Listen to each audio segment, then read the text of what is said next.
আল্লাহ নবী হাদিসের মধ্যে বলেন, ইন্না ফিল জান্নাতি বাবান, জান্নাতের মধ্যে একটা দরজা আছে। বিষ্ণরে যুবক ভাই, মুরব্বী অপরদানের আম্মা জান, আল্লাহ নবী বলেন জান্নাতের মধ্যে একটা দরজা আছে,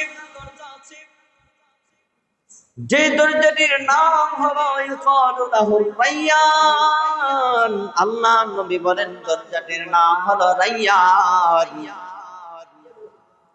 ইয়াদখুলু মিনহু সাইমুন, এই দরজাটা দিয়ে আল্লাহ নবী বলেন কেবল রোজাদার ব্যক্তিরাই প্রবেশ করবে। মুসলমান ভাইরা আমার, আল্লাহ নবী বলেন লা ইয়াদখুলু মিনহু আহাদুন গায়রুহু, ওই দরজা দিয়ে রোজাদার ব্যতীত কেউ প্রবেশ করতে পারবে না। সুবহানাল্লাহ। আল্লাহ নবী বলেন ফাইদা দাখালুহু গুলিকাত, যখন রোজাদাররা ওই দরজা দিয়ে প্রবেশ করবে, রোজাদার প্রবেশ করার পরে দরজাটা বন্ধ করে দেওয়া হবে।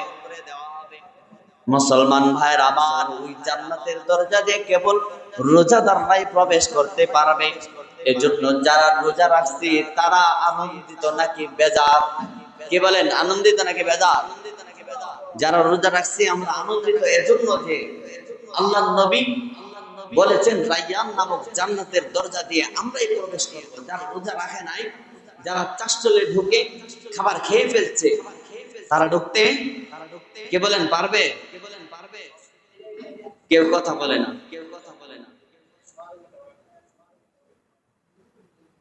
যারা রোজা রাখছে যারাই ওই দরজা দিয়ে প্রবেশ করতে পারবে, অন্যরা প্রবেশ করতে পারবে না। রোজা রাখার ফজিলত কি? আমরা তো রোজা রাখতেছি, রোজা রাখার রমজান মাসের শুরুতেও রমজান মাসের আগেও ফজিলত বলা হয়েছে।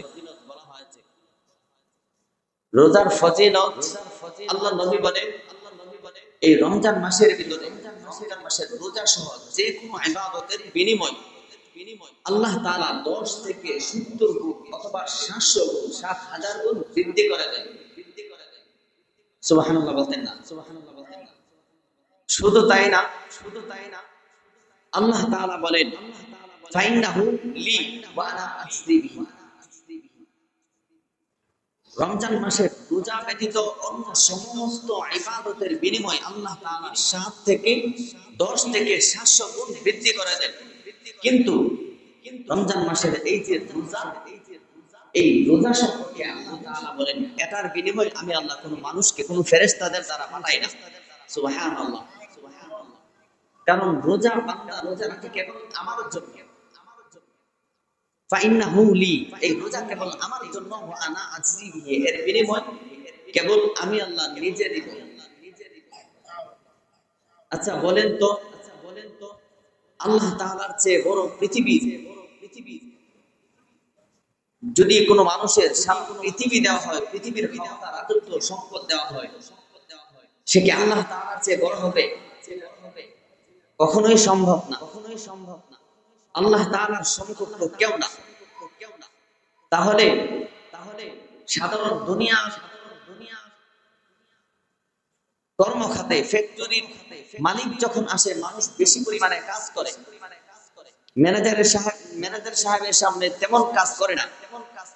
কারণ মালিক আসলে তাদের মনের আশা আকাঙ্ক্ষা থাকে যে মালিক যেমন বড়, তিনি যেমন মালিক তেমন বেশি করে দিবেন, আমার বিনিময়টা তেমন বেশি করে দিবেন। তদ্রূপ আল্লাহ তাআলা যেমন বড়, আল্লাহ তাআলা যেমন শানওয়ালা, মানওয়ালা, যেমন বড়, তিনি বান্দাকে তেমন পরিমাণই দিবেন কিনা?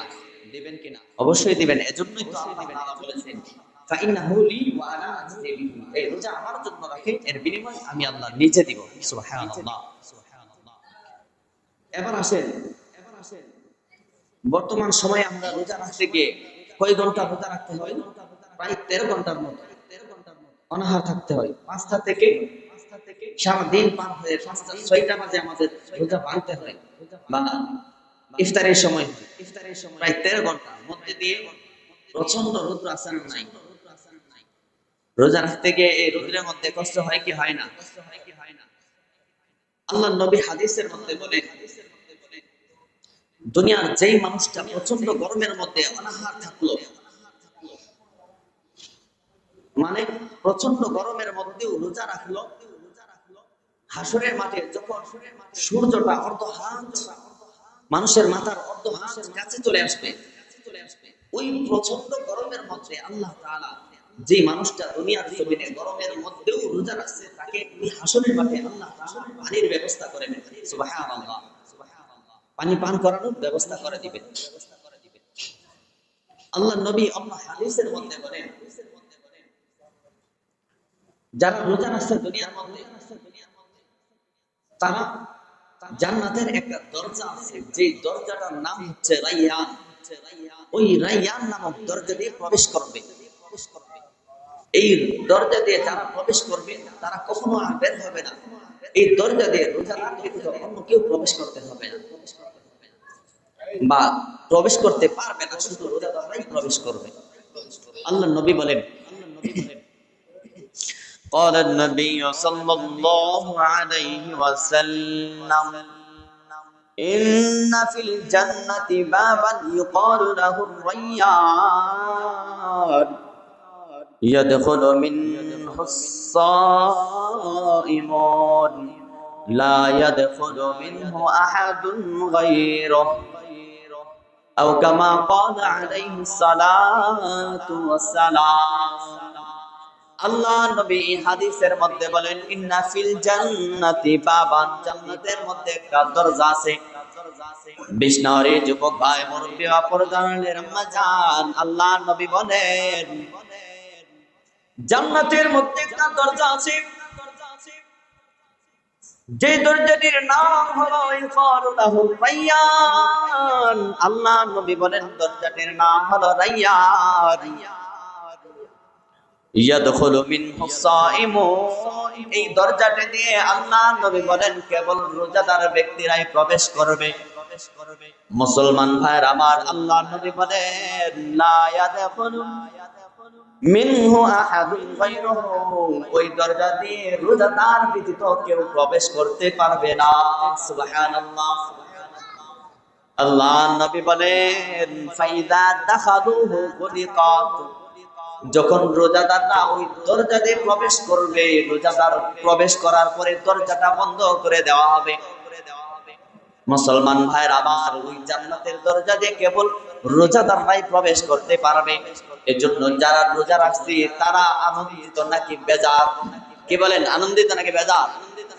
যারা রোজা রাখছে আমরা আনন্দিত এজন্য যে আল্লাহ নবী বলেছেন রাইয়ান নামক জান্নাতের দরজা দিয়ে আমরাই প্রবেশ করব। যারা রোজা রাখে নাই, যারা চাষচলে ঢুকে খাবার খেয়ে ফেলছে, তারা ঢুকতে কে বলেন পারবে? কেউ কথা বলে না। যারা রোজা রাখছে তারাই ওই দরজা দিয়ে প্রবেশ করতে পারবে, অন্যরা প্রবেশ করতে পারবে না। আল্লাহ নবী অন্য হাদিসের মধ্যে বলে, যারা রোজা রাখছে তারা হাসরের মাঠে আল্লাহ তাআলা তাদেরকে ডেকে ডেকে বের করবেন এবং জান্নাতের সুসংবাদ দেয়া দিবেন। সুবহানাল্লাহ, সুবহানাল্লাহ। শুধু তাই না, হাসরের মাঠে মানুষের জন্য দুইটা বস্তু সুপারিশ করবে। এক নম্বরে রোজা, দুই নম্বরে কুরআন শরীফ। এক নম্বরে কি? সবাই বলতে হবে, এক নম্বরে কি? রোজা মানুষের জন্য সুপারিশ করবে, দুই নম্বরে কুরআন। বলেন তো রমজান মাস সব মাসের মধ্যে গুরুত্বপূর্ণ কিনা? এবং কুরআন কোন মাসে নাযিল হয়েছে? এই রমজান মাসে। এজন্য রমজান মাসে কুরআন পড়ার গুরুত্ব বেশি। রোজা আল্লাহ তাআলার কাছে সুপারিশ করবে, কুরআন আল্লাহ তাআলার কাছে সুপারিশ করবে। এক বর্ণনায় তো আসছে কুরআন এমন ভাবে বলবে, নবীরাও যেই রকম ভাবে বলতে পারবে না। নবীরা বলবে আল্লাহ আমার বান্দাকে আপনি, আমার উম্মতকে আপনি মাফ করে দেন, সুপারিশ করবে। কিন্তু কুরআন এমন ভাবে অ্যাটাক করবে, বলবে আপনার এই বান্দারে ক্ষমা না করলে আমিও লড়তাম না, আমিও তার কাছ থেকে যাব না যতক্ষণ না তাকে জান্নাতে দিছে। কোরআন জান্নাতে পৌঁছায় কতজন খতমের নিয়ত করেছে? একজন না। কোরআন খতমের নিয়ত কতজন করেছে? অথবা কোরআন পড়ার জন্য কতজন চেষ্টা করেছে? দুনিয়ার বাংলা, অঙ্ক, ইংরেজি, জাগতিক যে শিক্ষা আছে ওইটার প্রতি গুরুত্ব প্রচুর প্রচুর। না পড়লে সন্তান মারা যাবে, কিন্তু কোরআন পড়ার দরকার নাই। আমাদের চিন্তাধারা, আল্লাহ আমাদের সবাইকে সঠিক বুঝ দান করেন। সকলে বলেন আমিন। আল্লাহ নবী অন্য হাদিসের মধ্যে বলেন, মান সামা রমাদানা ঈমানান ওয়া ইহতিসাবান গুফিরা লাহু মা তাকাদ্দামা মিন যামবি। যে মানুষ নেকের উদ্দেশ্যে রমজান মাসের রোজা রাখবে, ঈমানের সাথে নেকের উদ্দেশ্যে, আল্লাহ তাআলা তার পূর্বের এবং পরের সমস্ত গুনাহ maaf করে দিবেন। সুবহানাল্লাহ। অন্য হাদিসের মধ্যে বলেন, আসিয়ামু জুন্নাতুম মিনান নার। আল্লাহর নবী বলেন, এই রোজা মানুষের জন্য হাসরের মাঠে ডাল স্বরূপ ব্যবহার হবে। জাহান্নামকে ডাল স্বরূপ বাড়ি দেয়া বাইরে দৌড়াইবে। এই রোজা মানুষকে জান্নাতে পৌঁছানোর ক্ষেত্রে, জাহান্নামকে ফেরানোর ক্ষেত্রে ডাল হয়ে যাবে। সুবহানাল্লাহ। এজন্য রোজা রাখতে হবে কিনা? যারা রাখেন নাই, এখনো পর্যন্ত এমন লোক আছে না নাই যে রোজা রাখে না? আছে। বিশেষ করে মুরব্বীরা, সবাই না, তবে কিছু মুরব্বী আছে। আল্লাহ হিদায়াত দান করেন। সকলে বলেন আমিন। আল্লাহ তাআলা এই রমজান মাস তো অর্ধেক চলে গেছে, প্রায় 16 রোজা চলে আসছে।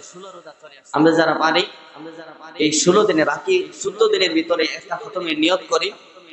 পাশাপাশি এখন থেকে অন্তত পক্ষে নিয়ত করি একটা রোজাও রাখবো।